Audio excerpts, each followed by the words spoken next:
ಎಲ್ಲರಿಗೂ ನಮಸ್ಕಾರ. Super ma'am Aruna Kannada ಚಾನಲ್ಗೆ ಸ್ವಾಗತ. ಇವತ್ತು ನಾನು ಅಧಿಕ ಮಾಸದಲ್ಲಿ ಕೊಡುವಂಥ ಅತ್ರಸ ದಾನನ ಕೊಟ್ಟಿದ್ದೀನಿ. ಅದ್ರ ಜೊತೆಗೆ ಕಡಲೆಬೇಳೆ, ಬೆಲ್ಲ, 33 ಎಲೆ, 33 ಅಡಿಕೆ, ದಕ್ಷಿಣೆ ಸಹಿತ ದಾನನ ಕೊಟ್ಟಿದ್ದೀವಿ. ಗಣೇಶನ ಗುಡಿ ಅಂತ ಇದೆ. ಗಣೇಶನ ಗುಡಿ ಹತ್ರ ಇಲ್ಲಿ ಸಾಯಿಬಾಬಾ ಗುಡಿ ಇದೆ, ಶಿವನ್ ಟೆಂಪಲ್ ಇದೆ, ಹಾಗೆ ನವಗ್ರಹಗಳು ಕೂಡ ಇದ್ದಾವೆ. ಅಧಿಕ ಮಾಸ ಅಂದರೆ ಅದು ಪುರುಷೋತ್ತಮ ಮಾಸ. 14 ಲೋಕಗಳ ಒಡೆಯನಾದ ಶ್ರೀಹರಿಯನ್ನು ಆರಾಧಿಸುವ ಹಾಗೆ ನಮ್ಮ ಜನ್ಮ ಜನ್ಮಾಂತರದ ಪಾಪಗಳನ್ನು ಕಳೆದುಕೊಳ್ಳುವಂತಹ ಅತ್ಯಂತ ಒಂದು ಪವಿತ್ರ ಮಾಸ ಆಗಿದೆ. ಈ ಮಾಸದಲ್ಲಿ ನಾವು ಮಾಡುವ ಜಪ, ತಪ ಮತ್ತು ದಾನಗಳಿಗೆ 100 ಪಟ್ಟು ಹೆಚ್ಚಿನ ಪುಣ್ಯ ಸಿಗುತ್ತದೆ ಅನ್ನೋದು ನಮ್ಮ ಶಾಸ್ತ್ರಗಳ ನಂಬಿಕೆ. ನಾನು ಇವತ್ತಿನ ವಿಡಿಯೋದಲ್ಲಿ ಈ ಪವಿತ್ರ ಅಧಿಕ ಮಾಸದಲ್ಲಿ ವೈಯಕ್ತಿಕವಾಗಿ ಶ್ರೀಹರಿಯ ಪ್ರೀತ್ಯರ್ಥಕ್ಕಾಗಿ ಪುರೋಹಿತರಿಗೆ ಅಂದರೆ ಅರ್ಚಕರಿಗೆ ನಾನು ಮಹತ್ವದ ದಾನಗಳನ್ನು ಮಾಡಿದ್ದೀನಿ. ಈ ದಾನಗಳ ಹಿಂದಿರುವ ಧಾರ್ಮಿಕ ಮಹತ್ವ ಏನು ಅನ್ನೋದನ್ನು ಇವತ್ತು ನಿಮ್ಮ ಜೊತೆ ಹಂಚ್ಕೊಳ್ತೀನಿ. ಈ ಅಧಿಕ ಮಾಸದಲ್ಲಿ ನಾವು ಏನೇ ದಾನ ಮಾಡಿದ್ರೂ 33 ಅನ್ನೋ ಸಂಖ್ಯೆಗೆ ಭಾರಿ ಮಹತ್ವವಿದೆ. ಯಾಕೆಂದರೆ 33 ಕೋಟಿ ದೇವತೆಗಳ ಸ್ಮರಣೆಗಾಗಿ ನಾವು 33ರ ಲೆಕ್ಕದಲ್ಲಿ ದಾನ ಮಾಡ್ತೀವಿ. ನಾನು ಪುರೋಹಿತರಿಗೆ ಮುಖ್ಯವಾಗಿ 33 ಅತ್ರಸಗಳನ್ನು ಅಂದರೆ ಅತಿರಸ, ಅತ್ರಸ, ಕಜ್ಜಾಯ ಅಂತೀವಲ್ಲ, ಅಪೋಪ, ಹಾಗೆ ಹಲವಾರು ಹೆಸರಿಂದ ಕರಿತೀವಿ. ಇದನ್ನು ನಾನು ಇವತ್ತು ಕೊಟ್ಟಿದ್ದೀನಿ. ಅಧಿಕ ಮಾಸದಲ್ಲಿ ಅತ್ರಸ ದಾನ ಮಾಡೋದು ಅತ್ಯಂತ ಶ್ರೇಷ್ಠ. ಯಾಕೆಂದರೆ ಈ ಸಿಹಿ ಭಕ್ಷ್ಯವು ನಮ್ಮ ಬದುಕಿನಲ್ಲಿ ಸುಖ ಮತ್ತು ಸಮೃದ್ಧಿಯನ್ನು ತರುತ್ತದೆ. ಶಾಸ್ತ್ರಗಳ ಪ್ರಕಾರ ಹಿತ್ತಾಳೆ ಅಥವಾ ತಾಮ್ರದ ತಟ್ಟೆಯಲ್ಲಿ 33 ಅತ್ರಸಗಳನ್ನಿಟ್ಟು ಅದರ ಮೇಲೆ ದಕ್ಷಿಣ ಇಟ್ಟು ದಾನ ಮಾಡೋದರಿಂದ ಪಿತೃದೋಷಗಳು ನಿವಾರಣೆಯಾಗಿ ವಂಶೋದ್ಧಾರವಾಗುತ್ತದೆ ಎಂಬ ನಂಬಿಕೆ ಇದೆ. ಈಗಾಗಲೇ ನಾನು ಮಗಳು ಅಳಿಯನಿಗೆ ತಾಮ್ರದ ತಟ್ಟೆಯಲ್ಲಿ ಅತ್ರಸ ದಾನನ ಮಾಡಿದ್ದೀನಿ. ಹಿತ್ತಾಳೆ ತಟ್ಟೆಯಲ್ಲಿ ಮಾಡೋಕ್ಕಾಗಿಲ್ಲ ಅನ್ನೋದಾದರೆ ಈ ಥರ ಅಡಿಕೆ ಮರ ಅಂತ ಬರ್ತದಲ್ಲ, ಅಂಥದ್ದಾಗಲಿ ಅಥವಾ ಪತ್ರೊಳಿ ಪ್ಲೇಟ್ ಆಗಲಿ ಇದರಲ್ಲಿ ಕೂಡ ಇಟ್ಟು ಅತ್ರಸ ದಾನನ ಕೊಡ್ಬೋದು. ನಾನು ಎರಡನೇದಾಗಿ ಕಡಲೆಬೇಳೆ ಮತ್ತು ಬೆಲ್ಲ, ಅದು ಮಹೇಶ್ನಿಂದ ದಾನ ಕೊಡಿಸಿದ್ದೀನಿ. ವಿದ್ಯೆನಿಂದ ಎಲೆ ಮತ್ತು ಅಡಿಕೆ ಕೊಡಿಸಿದ್ದೀನಿ. ಜ್ಯೋತಿಷ್ಯದ ಪ್ರಕಾರ ಕಡಲೆಬೇಳೆ ಗುರುಗ್ರಹಕ್ಕೆ ಅಂದರೆ ಬೃಹಸ್ಪತಿಗೆ ಪ್ರಿಯವಾದದ್ದು ಧಾನ್ಯ ಅಂತ ಹೇಳ್ತಾರೆ. ಗುರುಬಲ ವೃದ್ಧಿಯಾಗಲು ಮತ್ತು ಜ್ಞಾನ ಸಂಪತ್ತು ವೃದ್ಧಿಯಾಗಲು ಕಡಲೆಬೇಳೆ ತುಂಬ ಸಹಕಾರಿ. ಈ ಅಧಿಕ ಮಾಸದಲ್ಲಿ ಬ್ರಾಹ್ಮಣರಿಗೆ ಕಡಲೆಬೇಳೆ ಕೊಡುವುದರಿಂದ ಮನೆಯಲ್ಲಿ ನಕಾರಾತ್ಮಕ ಶಕ್ತಿ ದೂರವಾಗಿ ಸಕಾರಾತ್ಮಕ ಶಕ್ತಿ ಹೆಚ್ಚುತ್ತದೆ ಅಂತ ಹೇಳ್ತಾರೆ.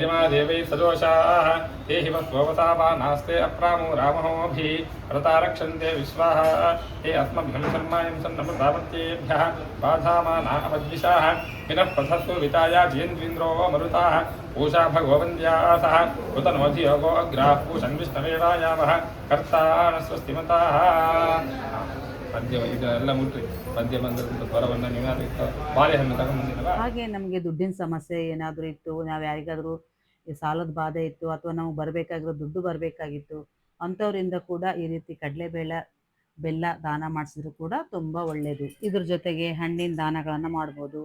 ಹಾಗೆ ತುಪ್ಪ ದಾನ ಮಾಡೋದ್ರಿಂದ ಕೂಡ ಆರೋಗ್ಯ ವೃದ್ಧಿ ಆಗುತ್ತೆ. ವಸ್ತ್ರದಾನ ಮಾಡಿದರೆ ಬಡತನ ಬರೋದಿಲ್ಲ.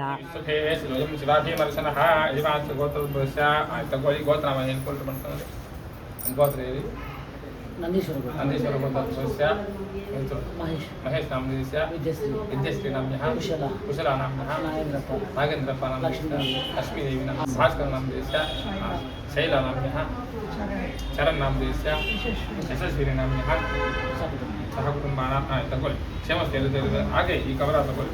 ಕ್ಷೇಮಸ್ಥೈರ್ಯ ಕ್ಷೇಮಸ್ಥೈರ್ಯ ಅಭಯ ಆಯುರ ಆರೋಗ್ಯ ಐಶ್ವರ್ಯ ವಿದ್ಯರ್ಥಂ.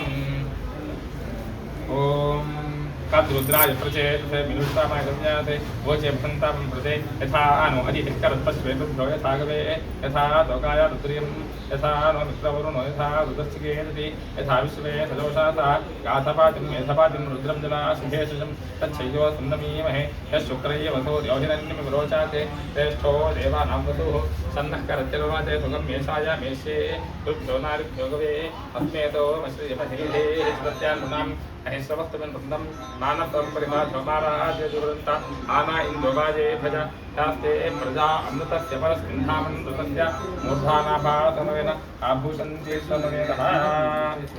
ಎಲೆ ಅಡಿಕೆ ಅಂದರೆ ತಾಂಬೂಲ ದಾನ ಅಂತೀವಲ್ಲ, ಇದು ಕೂಡ ಅಷ್ಟೇ. ಯಾವುದೇ ದಾನ ಆದರೂ ತಾಂಬೂಲ ಇಲ್ಲದೆ ಪೂರ್ಣ ಆಗೋದಿಲ್ಲ ಅಂತಾರೆ.